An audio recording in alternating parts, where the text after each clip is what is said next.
Shalom Aleichem. Puji nama Tuhan, hari ini kita masih diperkenankan Tuhan untuk menikmati hari yang masih diberikan bagi kita. Hingga saat ini kita ada sebagaimana adanya, semua oleh karena anugerah Tuhan. Kita akan bersyukur kepada Tuhan lewat renungan harian edisi Kamis 6 Mei. Namun sebelumnya kita bersama-sama akan berdoa untuk membaca dan merenungkan akan kebenaran firman Tuhan ini. Mari kita berdoa. Selamat pagi ya Aba, ya Bapa. Kami mengucap syukur pagi hari ini atas kasih karunia Tuhan yang senantiasa kami nikmati. Hingga saat ini Tuhan sudah membangunkan kami semua dengan penuh kekuatan baru untuk melaksanakan kehidupan anugerah Tuhan. Dalam menjalani kehidupan ini Tuhan, kami akan dikuatkan oleh firman kebenaran-Mu yang akan menjadi penopang, penuntun jalan hidup kami. Mari Tuhan, dengan kuasa Roh Kudus-Mu, Engkau memberkati kami agar firman yang kami dengar menjadi bagian dalam hidup kami. Terima kasih Tuhan, bersabdalah, sebab sesungguhnya kami sudah siap mendengar. Di dalam nama Yesus Kristus, itulah Tuhan dan Juru Selamat kami yang hidup, kami sudah berdoa. Amin. Rehat kita hari ini terdapat dalam Kisah Para Rasul pasal 10 ayat pertama sampai ayatnya ke-33. Lembaga Alkitab memberikan judul Petrus dan Kornelius. Di Kaisarea ada seorang yang bernama Kornelius, seorang perwira pasukan yang disebut pasukan Italia. Ia saleh, ia serta seisi rumahnya takut akan Allah, dan ia memberi banyak sedekah kepada umat Yahudi dan senantiasa berdoa kepada Allah. Dalam suatu penglihatan, kira-kira jam 3 petang, jelas tampak kepadanya seorang malaikat Allah masuk ke rumahnya dan berkata kepadanya, "Kornelius." Ia menatap malaikat itu dan dengan takut ia berkata, "Ada apa Tuhan?" Jawab malaikat itu, "Semua doamu dan sedekahmu telah naik ke hadirat Allah dan Allah mengingat engkau. Dan sekarang suruhlah beberapa orang ke Yope untuk menjemput seseorang yang bernama Simon dan yang disebut Petrus. Ia menumpang di rumah seorang penyamak kulit yang bernama Simon yang tinggal di tepi laut." Setelah malaikat yang berbicara kepadanya itu meninggalkan dia, dipanggilnya 2 orang hambanya beserta seorang prajurit yang saleh dari orang-orang yang selalu bersama-sama dengan dia. Dan sesudah ia menjelaskan segala sesuatu kepada mereka, ia menyuruh mereka ke Yope.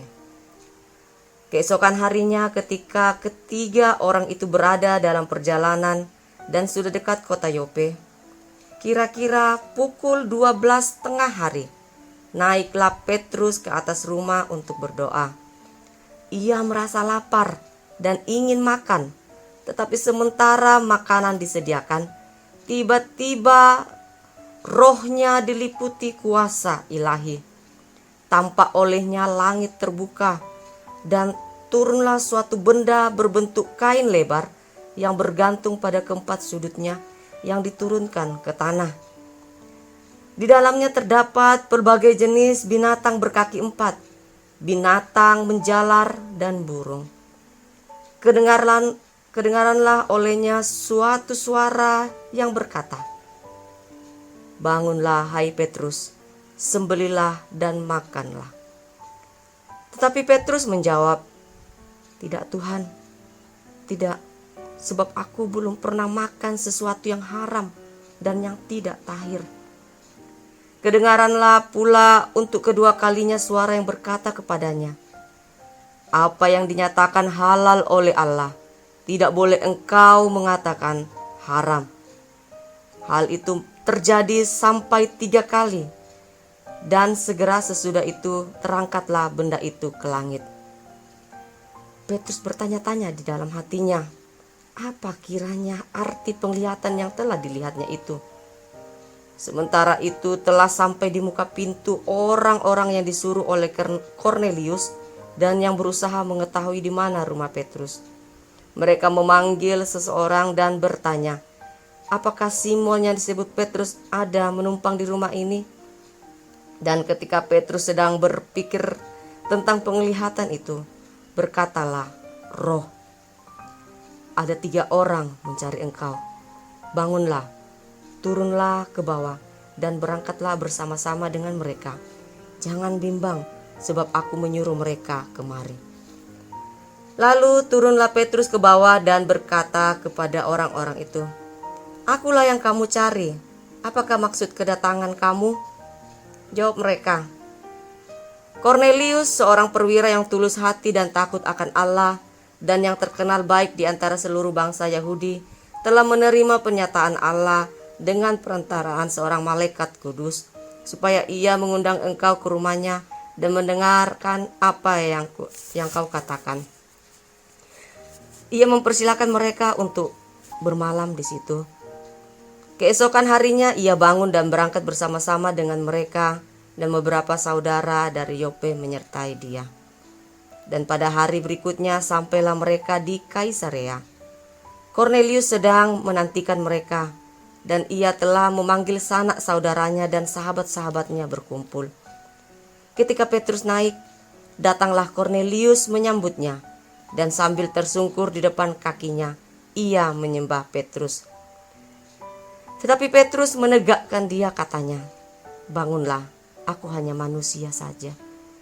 Dan sambil bercakap-cakap dengan dia, ia masuk dan mendapati banyak orang sedang berkumpul.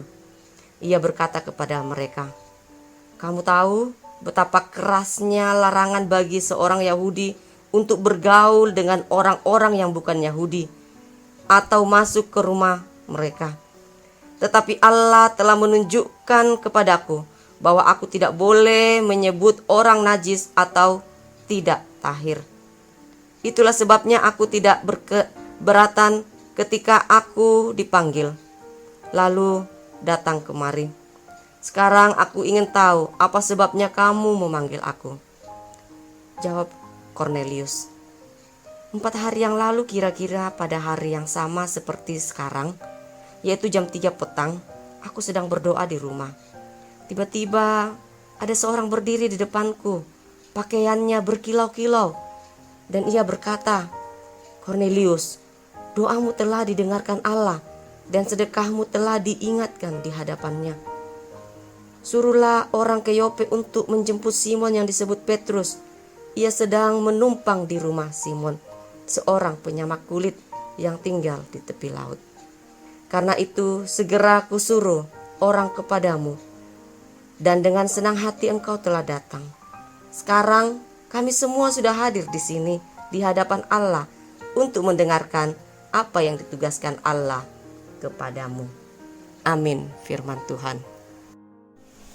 Ya, firman Tuhan yang sudah kita baca diberi tema bergaul akrab dengan Tuhan atau sikadama puang matua. Nah, bergaul akrab dengan seseorang itu akan membuat kita mudah memahami apa yang orang itu rasakan. Ya, akan mudah kita mengerti apa yang orang itu katakan. Karena keakraban yang kita bangun akan membuat komunikasi kita berjalan dengan baik.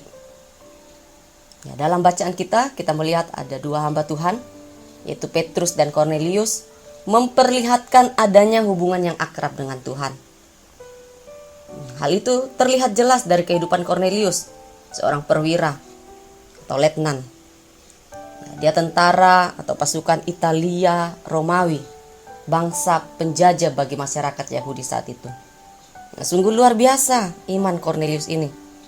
Ia seorang yang takut akan Allah. Dia selalu menjadi berkat dengan memberikan sedekah kepada umat Yahudi, bahkan senantiasa berdoa kepada Allah. Nah, ketika malaikat Allah berbicara kepadanya dalam penglihatan, Kornelius merasa takut dan dia berkata, "Ada apa Tuhan?" Namun dalam ketakutan itu, ia mempersilahkan malaikat Allah berbicara kepadanya. Ya, malaikat katakan pergi ke Yope untuk menjemput Petrus. Nah, kedatangan Petrus di Kaisarea disambut oleh Kornelius beserta sanak saudaranya dan sahabat-sahabatnya untuk mendengarkan apa yang disampaikan Tuhan melalui Petrus. Kehidupan Petrus juga memperlihatkan adanya hubungan yang akrab dengan Tuhan. Sebagaimana bacaan kita di ayat 9, ya, memperlihatkan bagaimana Petrus naik ke atas rumah untuk berdoa serta melakukan apa yang diperintahkan oleh Tuhan kepadanya untuk menyambut ketiga orang suruhan Kornelius serta mengikutnya menuju Kaisarea. Nah, karena hubungan yang akrab dengan Tuhan, maka Petrus dapat mengerti maksud penglihatan yang ia alami di Yope, yakni tidak boleh menyebut orang najis atau tidak tahir, sebab semua orang itu sama di hadapan Tuhan.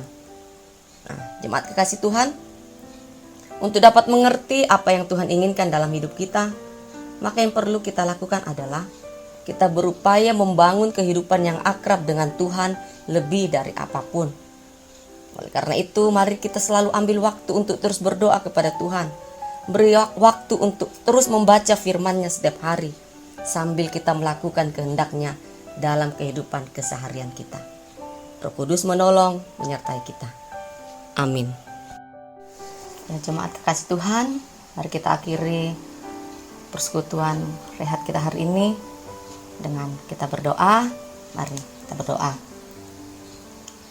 Bapa, kekasih jiwa kami yang hidup, terima kasih Tuhan untuk waktu dan kesempatan yang Tuhan berikan bagi kami hingga saat ini. Roh Kudus Tuhan menggerakkan hati kami untuk duduk bersama mendengarkan suara hati Tuhan.